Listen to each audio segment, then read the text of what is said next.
गुरुदेव। बाबा जय गुरुदेव ने फरमाया, जय गुरुदेव वचनमाला। भजन को उल्टा कर दिया। जो बचना नहीं चाहता है वह तो गिर रहा है और गिरेगा। उसके लिए कोई क्या कर सकता है। महात्माओं की परख पहचान इतनी जल्दी नहीं हो सकती है। आपने भजन को उल्टा कर दिया। जो सच्चा भजन है उसे कहते हो कि कुछ नहीं है। गाना बजाना जो कुछ नहीं है उसे कहते हो सब कुछ है। शरीर को संभाल कर, मन बुद्धि को संभाल कर रखना किसी किसी का काम है। जो शरीर को और मन को संभाल कर रखता है वह भजन कर लेता है। भजन ध्यान सुमिरन करने के लिए तुम्हें मन की निगरानी बराबर करनी होगी, तभी भजन बनेगा। मन को घेर घार कर रखो। सुमिरन प्रतिदिन अवश्य करो। 10 मिनट माला के साथ करो। जब पक्का हो जाए तब बिना माला के भी हो सकता है। वैसे मन में धोखा हो सकता है कि पूरा हो गया। सत्संग में समय से पहुंचा करो। तुम धोखा खा जाते हो। प्रभु की खोज पहले कठिन लगती है, किंतु जब गुरु की कृपा हो जाए तब इससे सरल कुछ भी नहीं।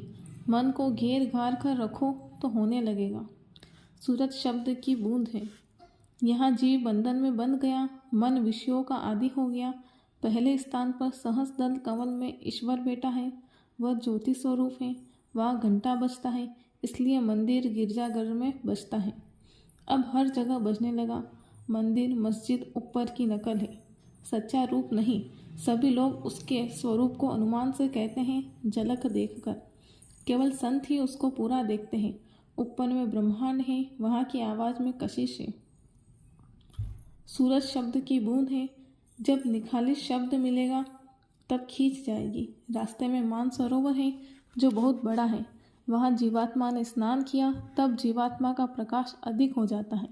उसको साधक जब वहाँ जाता है तभी जान सकता है। वहाँ पर जीवात्मा के सभी पर्दे उतर जाते हैं। वह अकेली हो जाती है और हंस रूप हो जाती है। वहाँ सूरत घूमती है। यहाँ उसका कोई प्रमाण नहीं है, क्योंकि यहाँ सब जड़ है। यहाँ सूरत को ऊपर से आवाज़ सुनाई पड़ती है। इसको पियापत कहते हैं। यही त्रिवेणी संगम है, जहाँ जीवात्मा स्नान करती है। बिना गुरु के ऊपर कोई नहीं जा सकता। वहाँ प्रकाश बहुत है। जब तक जीवात्मा त्रिवेणी में स्नान नहीं करती, बर्दाश्त नहीं कर सकती। ऐसी झनकारें होती हैं, अद्भुत। यहाँ वैसा कुछ भी नहीं। उसमें अमृत, धून, प्रकाश और खुशबू भी है। चुपचाप भोजन करो। तुम लोग भंडारे में जाते हो खाना खाने, तो कितनी बातें संसारी करते हो। कभी सत्संग की या ध्यान भजन की कोई बात करते हो? नया कोई आ जाए तो तुम्हारी बातें सुने तो वह क्या कहेगा कि ये सत्संगी है। सत्संग सुनते हैं, सत्संग सुनाते हैं और बातें कैसी कैसी करते हैं। क्या ध्यान भजन करोगे? यह नहीं कि वहाँ भोजन करने जाओ तो चुपचाप भोजन करो और मालिक को याद करो। गुरु के नाम के सामने कोई टिक नहीं सकता। स्वप्न में अथवा भजन ध्यान के वक्त कोई डरावनी शक्ल दिखाई दे और डर लगने लगे तो नामदान के समय बताए गए नामों के सुमिरन से भयानक शक्ल वाली आत्मा सामने से हट जाएगी और गायब हो जाएगी और भय समाप्त हो जाएगा। गुरु के नाम के सामने काल की कोई भी शक्ति टिक नहीं सकती और न साधक का कोई नुकसान कर सकती है।